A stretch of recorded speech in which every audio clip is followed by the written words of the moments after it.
கிட்டத்தட்ட ஒரு 6 வருடத்துக்கு அப்புறம் என்னோட படம் வந்திருக்கு. அது பேர் பறந்து போ. இப்போ நாங்கள் திருநெல்வேலிக்கு வந்திருக்கோம். திருநெல்வேலி வந்து அது பேசுகிற பிரச்சனை இல்லை. திருநெல்வேலி வந்து எங்கள் அப்பாவுக்கு சொந்த ஊர் ஸ்ரீவைகுண்டம். அந்த ஆற்றுக்கு இந்த பக்கத்தில் மாரி செல்வராஜோட சொந்த ஊர் புளியங்குளம். 2 பேருமே எனக்கு ரொம்ப பிடிச்சவங்க. திருநெல்வேலி கட்டுரை தமிழுடைய சென்சேஷன்லாம் ஷூட் பண்ணேன். கட்டுரை தமிழ் நல்லா ஓடின ஒரு ஊரில் திருநெல்வேலியும் ஒன்று. எப்போதுமே என் படத்தை திருநெல்வேலி பயங்கரமாக ஆதரிச்சிருக்காங்க. இந்த படமும் பிடிக்கும்னு நினைக்கிறோம். இந்த படம் என்னோட மற்ற படங்கள்லேருந்து மாறுபட்டு முழுக்க நகைச்சுவையாக மிச்சி சிவா இருக்கிறப்பே தெரிஞ்சிருக்கும் அதில் எவ்வளோ நகைச்சுவை இருக்குன்னு. அண்ட் நான் ஒன்று சொல்கிறேன், நீங்கள் வந்தீங்கன்னா சிரிச்சிட்டே இருப்பீங்க. அதுவும் செகண்ட் ஹாஃபில் முழுக்க சிரிப்பீங்க. அண்ட் வாழ்க்கையை கொண்டாடுவீங்க. கிளம்பி குத்தாலத்துக்கோ இல்லை குத்தாலத்து பக்கத்தில் காட்டுக்கோ கிளம்பி போகணுன்னு உங்களுக்கு தோணும். ஸோ பறந்து போ படத்தை வந்து பாருங்கள், வாழ்க்கையை கொண்டாடுங்க அப்படின்னு சொல்லி.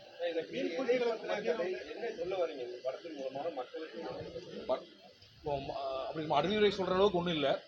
இப்போ இன்றைக்கி இருக்கக்கூடிய அப்பா அம்மாக்கள் ரொம்ப டஃப்பான ஒரு லைஃப்பை வாழ்கிறாங்க. அம்மாவும் வேலைக்கு போகணும், அப்பாவும் வேலைக்கு போகணும். கிட்டத்தட்ட 24 மணி நேரத்தில் 16 மணி நேரம் வேலை பார்க்குறாங்க. ஸோ அவங்களோட பெஸ்ட்டை குழந்தைங்களுக்கு எப்படியாவது பண்ணணும்னு நினைக்கிறாங்க. அதனால் அவங்களால நேரம் செலவழிக்க முடியல குழந்தைங்களோட. இப்போ கொஞ்சம் கில்ட்டி இருக்குது, நம்மளால் நேரம் செலவழிக்க முடியல, நம்மளால் பெஸ்ட்டை கொடுக்க முடியலன்னு. இதனால் பயங்கர குற்ற உணர்ச்சிக்கு உள்ளாகிறாங்க. பட் இந்த படம் என்ன சொல்லணும், அதெல்லாம் தேவையே இல்லை, எதுவும் வருத்தப்படாதீங்க. உங்களால் என்ன பண்ண முடியுமோ அதை பெஸ்ட்டாக செஞ்சாலே போதும். அதான் பெஸ்ட் பேரண்ட்ஸ். அதே மாதிரி குழந்தைங்களே இது ஃபர்ஸ்ட் ரேங்க் எடுக்கணும், செகண்ட் ரேங்க் எடுக்கணும் இல்லை. அந்தந்த குழந்தை மாதிரி சுதந்திரமாக சந்தோஷமாக இருந்தால் போதும். அதான் வாழ்க்கையில் மிக முக்கியமான விஷயம். ஸோ குழந்தைகளும் பெற்றோர்களும் சேர்ந்து வாழ்க்கையை கொண்டாடலாம் அப்படின்னு சொல்கிறது தான் படம். கட்டுறது தமிழில் ராம் இடத்துல தான் இருக்கேன். ஹாப்பியாக சந்தோஷமாக எப்போதும் போல சிரிச்சுட்டு வாழ்க்கையை கொண்டாடிட்டு இருக்கேன்.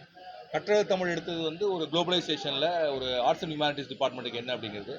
இந்த படம் வந்து இன்றைக்கி இருக்கக்கூடிய மாடர்ன் வேர்ல்டில் இருக்கக்கூடிய ஒரு மிடில் கிளாஸ் ஃபேமிலியினுடைய சந்தோஷம், அதுக்குள்ளே இருக்கக்கூடிய குட்டி சிக்கல்கள் அப்படிங்கிறது.